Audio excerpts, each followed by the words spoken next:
Hidup ini adalah kesempatan.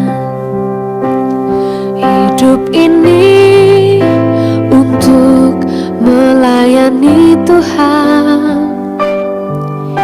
Jangan sia-sia. Shalom pemirsa, sebelum mendengarkan firman Tuhan hari ini, kita sama-sama berdoa. Bapa yang baik yang bertahta dalam kerajaan surga, kami mengucap syukur Tuhan buat berkat yang boleh kami rasakan hingga saat ini. Tuhan, pada kesempatan ini kami akan mendengarkan audio Kitab Hakim-Hakim. Kiranya firman-Mu ini boleh menjadi berkat bagi kami dan nama Tuhan yang dimuliakan. Kiranya Tuhan memberkati kami dalam kehidupan kami. Mohon ampun dosa pelanggaran kami, karena kami berdoa dalam nama Yesus yang menebus kami dalam dosa. Inilah bangsa-bangsa yang dibiarkan Tuhan tinggal untuk mencobai orang Israel itu dengan perantaraan mereka, yakni semua orang Israel yang tidak mengenal perang Kanaan. Maksudnya hanyalah supaya keturunan-keturunan orang Israel yang tidak mengenal perang yang sudah-sudah dilatih berperang oleh Tuhan. Yang tinggal ialah kelima raja kota orang Filistin dan semua orang Kanaan, orang Sidon dan orang Hewi yang mendiami pegunungan Libanon, dari gunung Baal Hermon sampai ke jalan yang menuju ke Hamat. Mereka itu ada di sana supaya ia mencobai orang Israel dengan perantaraan mereka untuk mengetahui apakah mereka mendengarkan perintah yang diberikan Tuhan kepada nenek moyang mereka dengan perantaraan Musa. Demikianlah orang Israel itu diam di tengah-tengah orang Kanaan, orang Het, orang Amori, orang Feris, orang Hewi, dan orang Yebus. Mereka mengambil anak-anak perempuan orang-orang itu menjadi istri mereka dan memberikan anak-anak perempuan mereka kepada anak-anak lelaki orang-orang itu, serta beribadah kepada Allah orang-orang itu. Orang Israel melakukan apa yang jahat di mata Tuhan.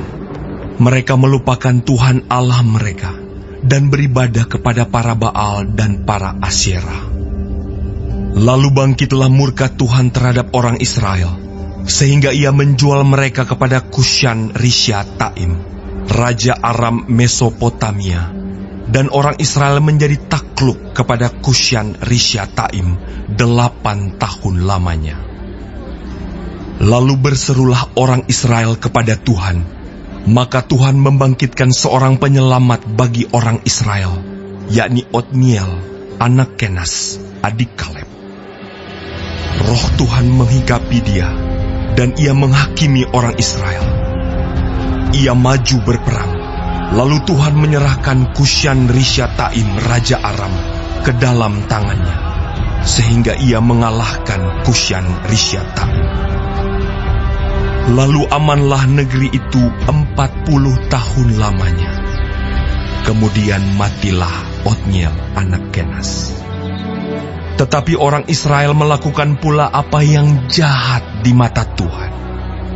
Lalu Eglon, raja Moab, diberi Tuhan kuasa atas orang Israel, oleh sebab mereka telah melakukan apa yang jahat di mata Tuhan.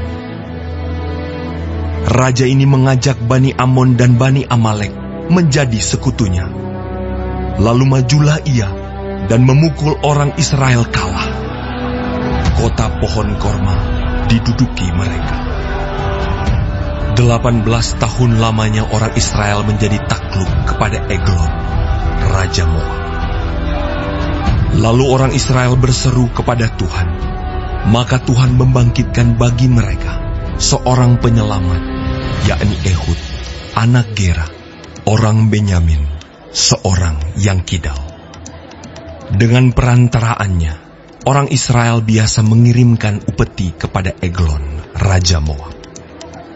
Dan Ehud membuat pedang yang bermata dua, yang panjangnya hampir sehasta. Disandangnyalah itu di bawah pakaiannya, pada pangkal paha kanannya. Kemudian ia menyampaikan upeti kepada Eglon, Raja Moab. Adapun Eglon itu seorang yang sangat gendut. Setelah Ehud selesai menyampaikan upeti itu, disuruhnya pembawa-pembawa upeti itu pulang. Tetapi ia sendiri berhenti pada batu-batu berpahat yang di dekat Gilgal dan kembali menghadap raja. Berkatalah ia, "Ada pesan rahasia yang kubawa untuk tuanku, ya Raja." Kata Eglon.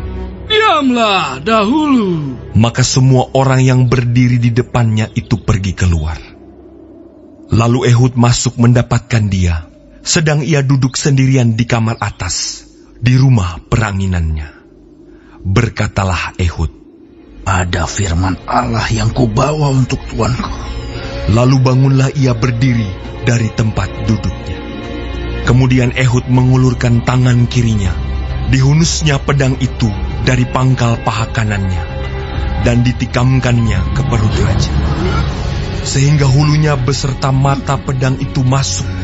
Lemak menutupi mata pedang itu, sebab pedang itu tidak dicabutnya dari perut raja. Lalu keluarlah ia melalui pintu belakang. Demikianlah Ehud sampai ke serambi. Pintu kamar atas itu ditutup dan dikuncinya setelah ia keluar. Baru saja ia keluar, datanglah hamba-hamba raja melihat, tetapi pintu kamar atas itu terkunci.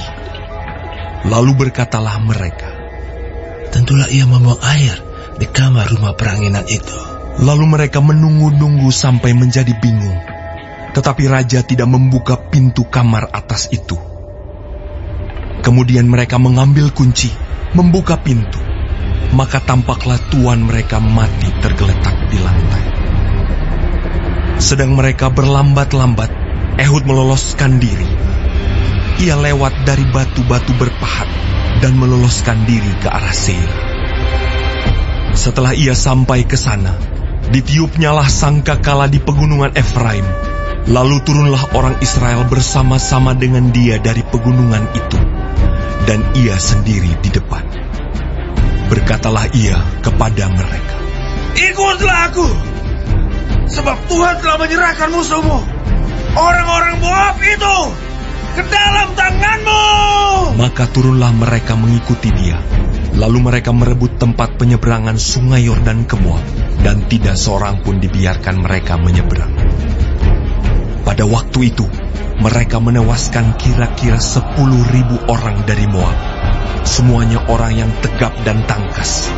Seorang pun tidak ada yang lolos.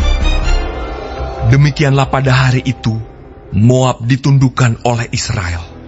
Maka amanlah tanah itu 80 tahun lamanya. Sesudah dia, bangkitlah Samgar bin Anak. Ia menewaskan orang Filistin dengan tongkat penghalau lembu, 600 orang banyaknya. Demikianlah ia juga menyelamatkan orang Israel. Baik, sebelum mengakhiri firman Tuhan hari ini, kita sama-sama berdoa. Bapa kami yang di surga, dikuduskanlah nama-Mu. Datanglah kerajaan-Mu. Jadilah kehendak-Mu di bumi seperti di sorga. Berikanlah kami pada hari ini makanan kami yang secukupnya, dan ampunilah kami akan kesalahan kami, seperti kami juga mengampuni orang yang bersalah kepada kami. Dan janganlah membawa kami ke dalam pencobaan, tetapi lepaskanlah kami daripada yang jahat. Karena Engkaulah yang empunya kerajaan dan kuasa dan kemuliaan sampai selamanya. Amin. Terima kasih pemirsa telah mendengarkan firman Tuhan hari ini. Sampai ketemu besok hari. Terima kasih. Tuhan